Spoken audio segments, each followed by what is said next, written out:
Estamos de regreso en el programa, es viernes, así es que hacemos modo avión hacia una nueva cultura y estamos con Edwin Heredia de la Asociación Vida y Familia. El tema que vamos a tocar es un tema interesante y que viene a ser el corolario de un programa que nosotros tuvimos hace unas semanas, donde estábamos hablando de una consulta popular, un referéndum que se realizaba en el que era tradicionalmente considerado el país más católico de Europa, Irlanda. Allí se sometió a referéndum, vamos a simplificar el tema, al voto popular si debería o no permitirse el aborto.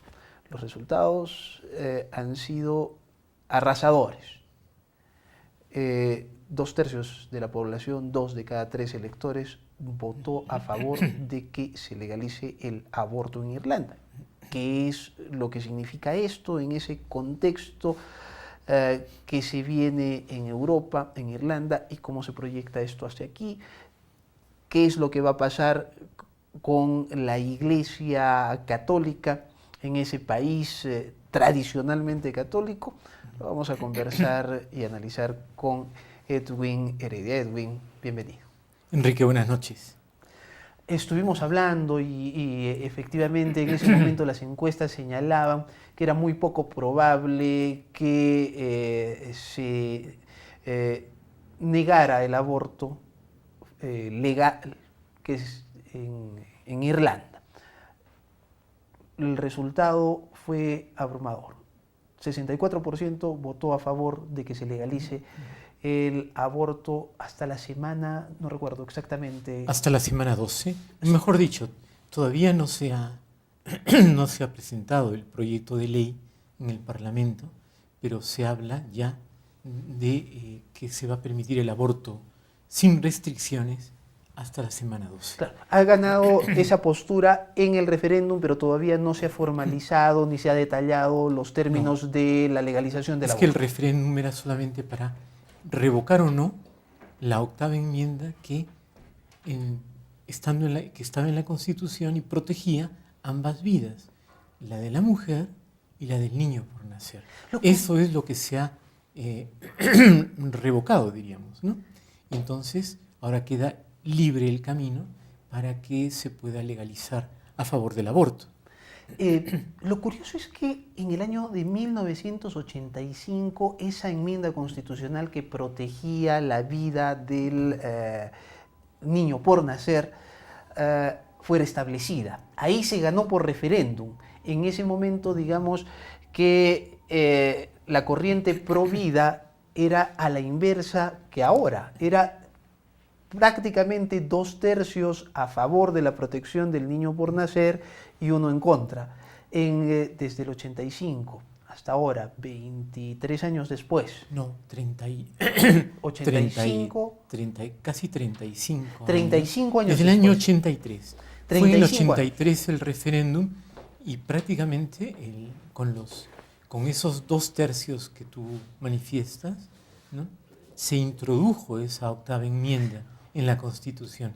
Es decir, ha durado poco más de 30 años, 30 y tantos años, y ahora ha sido deslegitimada. Por el mismo mecanismo. Por el mismo mecanismo y también por una inversión, diríamos, ¿no?, de los porcentajes. ¿Qué hizo que una sociedad de 35 años variara sustancialmente su concepción sobre la protección o no al niño por nacer? Mira, no es un tema, como se dice, solamente de la Iglesia Católica, ¿no? O sea, tú mencionabas hace un momento que Irlanda es un país, quizá en Europa, de los más católicos que había.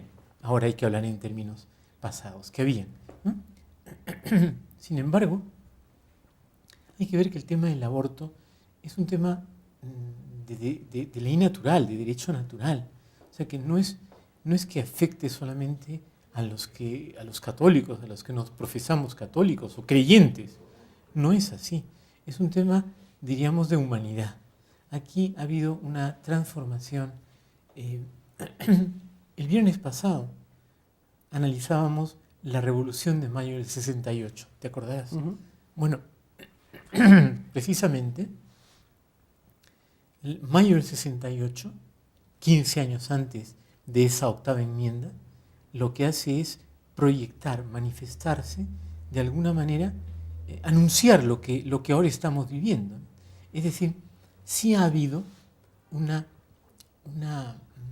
a decir, un abandono de todas las, de todos, prácticamente de todos los valores o principios que tenía la sociedad conservadora de la primera mitad del siglo XX. Todo eso, ¿no? El matrimonio, la vida humana, etcétera, todas esas cosas han ido cayendo una tras otra. Y observamos que Irlanda, pues no ha sido una excepción.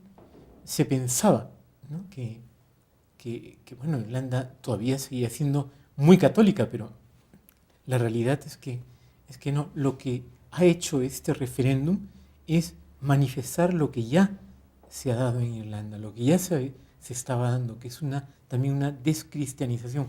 Va a la par, lógicamente, ¿no? El abandono de estos temas naturales en la vida de las personas que con la descristianización de una sociedad, porque, lógicamente, la Iglesia recoge esos principios de ley natural como parte de su enseñanza. Hoy día lo que se reivindica, inclusive en las noticias acerca de ese referéndum, es que ha ganado la postura en que la mujer empieza a decidir sobre su cuerpo. Sí. ¿No es cierto? Entonces empieza a tomar derechos sobre ella y ella puede determinar libremente si continúa o no con un embarazo cuando no es deseado, ¿no? Pero ese es un tema que se está debatiendo no solamente en Irlanda, no solamente, ya se debatió en Europa y ha sido ganado no a través de referéndum, sino a través de leyes, de decisiones judiciales, pero que es un tema de constante controversia en la sociedad latinoamericana y también en el Perú. Posturas pro vida, como la de la Asociación Vida y Familia, son constantemente contrarrestadas por organizaciones feministas como Manuela Ramos, por ejemplo, Claro, ¿no es cierto? así es. Que están en constante enfrentamiento. Ese tipo de debates se dio hace cuántos años en Europa, ese tipo de debates, ¿cuándo se dio en Irlanda? ¿Tienes una idea, tú que has estado analizando este tema? Bueno, mira, de hecho, las primeras leyes del aborto en Europa datan de fines de los años 60, por ahí. Fines de los años 60, inicios de los años 70. O sea, es Inglaterra, bajo la influencia de mayo del 68. Por supuesto que sí, por supuesto que sí. Eso es un hecho, es decir, todo lo que empezó, diríamos, después de la guerra, post Segunda Guerra Mundial, en la segunda mitad del siglo XX, el aborto en Estados Unidos se aprueba el año 1973, y ya te digo, en Francia, Inglaterra, en estos sitios, más o menos por esos años, ¿bien? En España, el año 1985, en Irlanda también se debatía, por supuesto, este tema, precisamente por eso. Por eso se sometió el referéndum en el 83. Por eso se protege, así es, por eso se introdujo en la Constitución, nada menos que en la Constitución de Irlanda, esta cláusula, esta enmienda, llamada octava enmienda, que protegía, era una especie de candado para decir, bueno, aquí en Irlanda no entra el aborto. Y efectivamente fueron 2/3. Lamentablemente, ahora se ha invertido esto y es un gran drama para Irlanda, ¿no?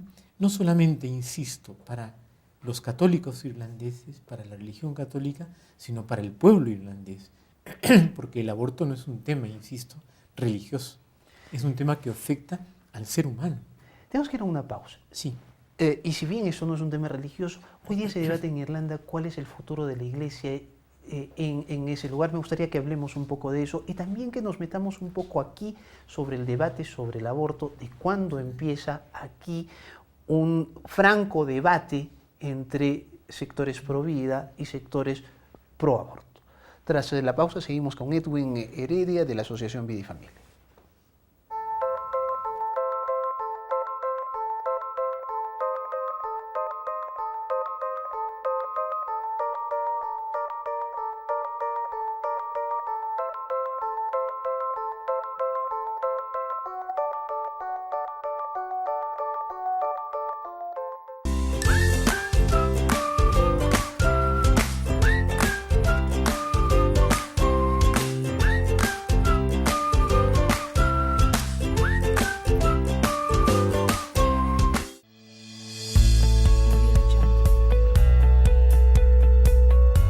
¿Alguna molestia durante el embarazo?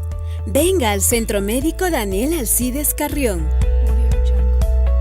Centro Médico Daniel Alcides Carrión tiene la solución.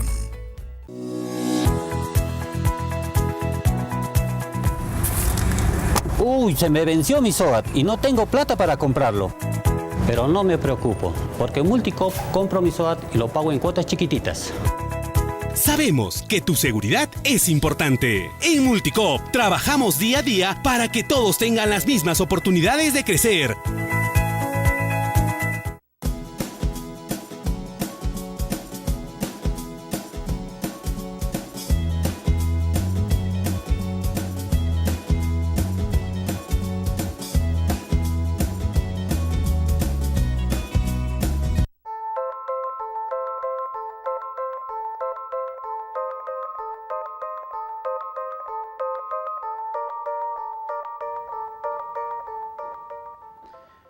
Estamos de regreso en el programa, sigo con Edwin Heredia, estamos hablando sobre este resultado, para algunos ya no tan sorpresivo, pero que muestra que Irlanda ha migrado en 35 años de tener 2/3 de la población en favor de proteger la vida de los seres humanos en gestación, a, por esa misma cantidad, determinar que ahora se debe legalizar el aborto en ese país. Arechaga,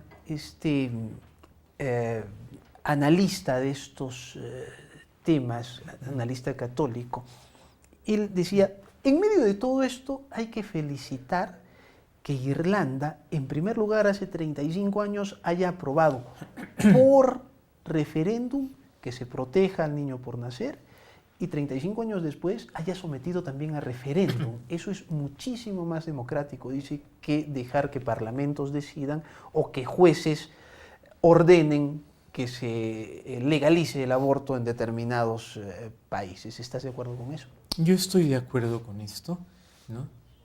Pero, como te dije hace 15 días cuando abordábamos este tema, no estoy de acuerdo en que temas de derechos humanos naturales tan importantes como el derecho a la vida sean sometidos a un referéndum.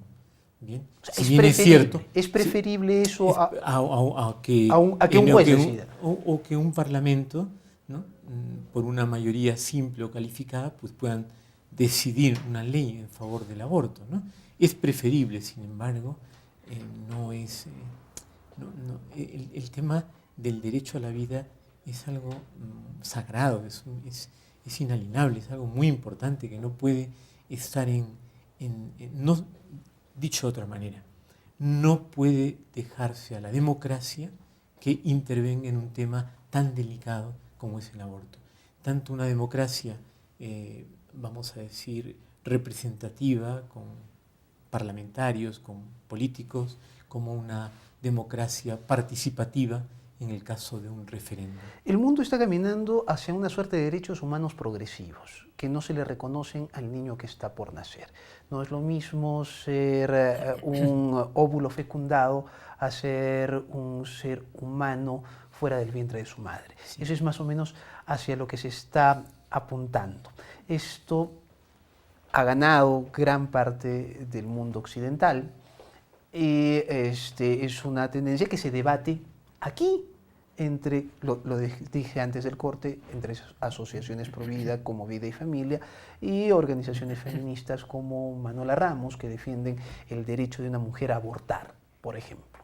¿Cuándo empezó aquí, seamos inclusive más localistas, en Arequipa, el debate sobre el derecho o no a abortar de una mujer? Mira, yo lo sitúo más o menos en los años 90, ¿no? En los años 90, un poco antes de la conferencia mundial sobre población y desarrollo que tuvo lugar en El Cairo, en Egipto, en 1994. Naciones Unidas, la ONU, organizó una serie de conferencias entre 1990 y 1996, y una de ellas fue esta, ¿no? Sobre población y desarrollo. Me acuerdo, yo estuve presente ahí, que hubo un gran debate cerrado, ¿no? Es decir, en un auditorio, prácticamente ¿En Arequipa? En Arequipa, fue en Arequipa, y nos costó a algunas personas, precisamente la Asociación Vida y Familia nace a raíz de ese debate, de ese congreso que se organizó en Arequipa, ¿no?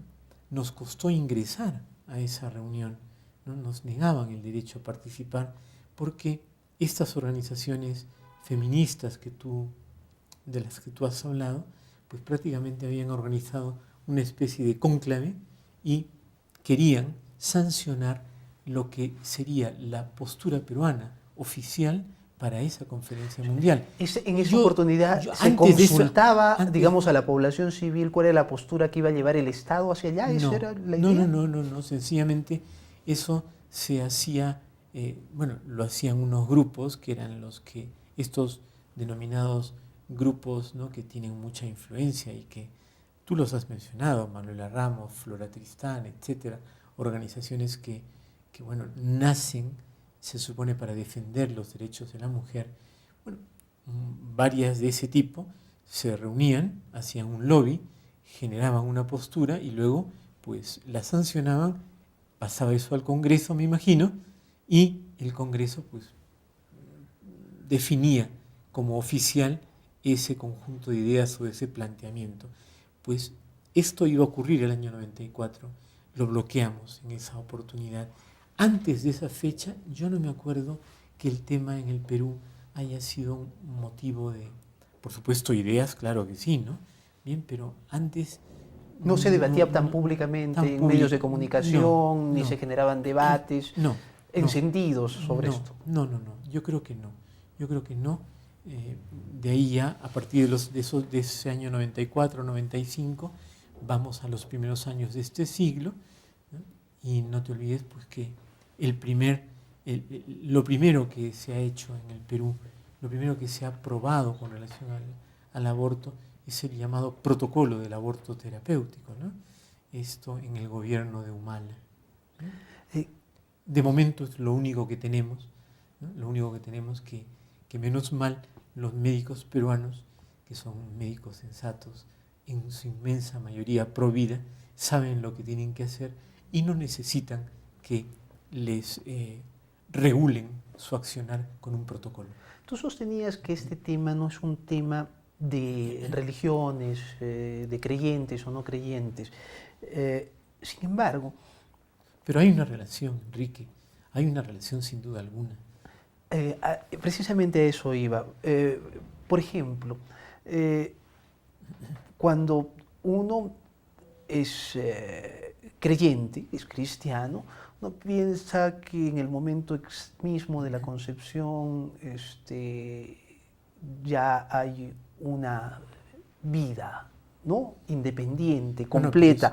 Pero eso te lo dice la ciencia, Enrique, no lo dice la religión. No, a lo que me refiero es que el Estado o los estados que han aprobado sobre todo las leyes del aborto hablan de lo que habíamos dicho, los derechos progresivos, que no es lo mismo tener pues un huevo, cigote, un óvulo fecundado, que tener una persona desarrollada, ¿no es cierto? Y te dicen que hay vida, pero que todavía no hay ser humano, te dicen que todavía no no hay derechos. Que no tiene un corazón, que no respira, en fin. Exactamente. Te Entonces, ponen una serie de cosas. en el mundo occidental esa postura parece ir ganando o no. Y la que parece poner la resistencia es la Iglesia Católica. La Iglesia Católica que se veía muy fuerte o se pensaba muy fuerte en Irlanda y ahora vemos que no. ¿Cómo va a cambiar la presencia de esa iglesia? Sí, mira, insistiendo en que es un tema humano y no religioso, el tema del aborto, es un tema científico en cuanto al inicio de la vida humana. O sea, aquí no estamos hablando de creencias, pero sin duda alguna los católicos, ¿no? Por ética cristiana, por moral cristiana, defendemos la vida humana, la defendemos desde el instante mismo de la concepción, eso está claro. Por lo tanto, sí hay una relación, por supuesto. El año 83, cuando la octava enmienda, ¿no?, se introduce en la Constitución irlandesa por 2/3 a favor en un referéndum, podríamos decir que esos 2/3 que ahora se han invertido, son 2/3 a favor más bien del aborto, podríamos decir que esos 2/3 del año 83 señalaban 2/3 de una Irlanda católica, mientras que ahora estamos hablando solo de 1/3 de una Irlanda católica. ¿Bien? Ese 36%, 35% que ha votado por el no. ¿Bien? Por el no. Entonces, sí es verdad que ha habido una descristianización en estos 30 y tantos años, una inversión en el sentido de invertir, ¿no?, los valores católicos, los valores cristianos. De eso nadie tiene la menor duda, ¿no? Hace 35 años se podía decir perfectamente que Irlanda era un país mayoritariamente católico y ahora no. Y ahora no. Eso está clarísimo. ¿Qué pasa ahora, Enrique? Pues sencillamente que yo creo que las cosas se han sincerado un poco, ¿no? Se han sincerado porque esto no ha sido de la noche a la mañana. En estos 35 años han habido cambios, como en toda Europa, en el hemisferio norte, y bueno, pues Irlanda no ha sido una excepción, ¿no? Ahora se habla de más bien un catolicismo cultural, ¿verdad? Que es un catolicismo no practicante, en el fondo no es un cristianismo coherente, convencido. Nos ganó el tiempo. Muchísimas gracias, Edwin. De nada, Enrique, es un tema que podríamos realmente seguir hablando. Tendremos oportunidades. Sí, claro. Termino diciendo simplemente que no es una desgracia solamente para Irlanda, yo creo que es para toda Europa, para todo el mundo, que este tema de la vida humana pues haya quedado tan mal parada. Nos ganó el tiempo. Muchísimas gracias, Edwin. Edwin Heredia, de la Asociación Vida y Familia. Nos reencontramos el lunes.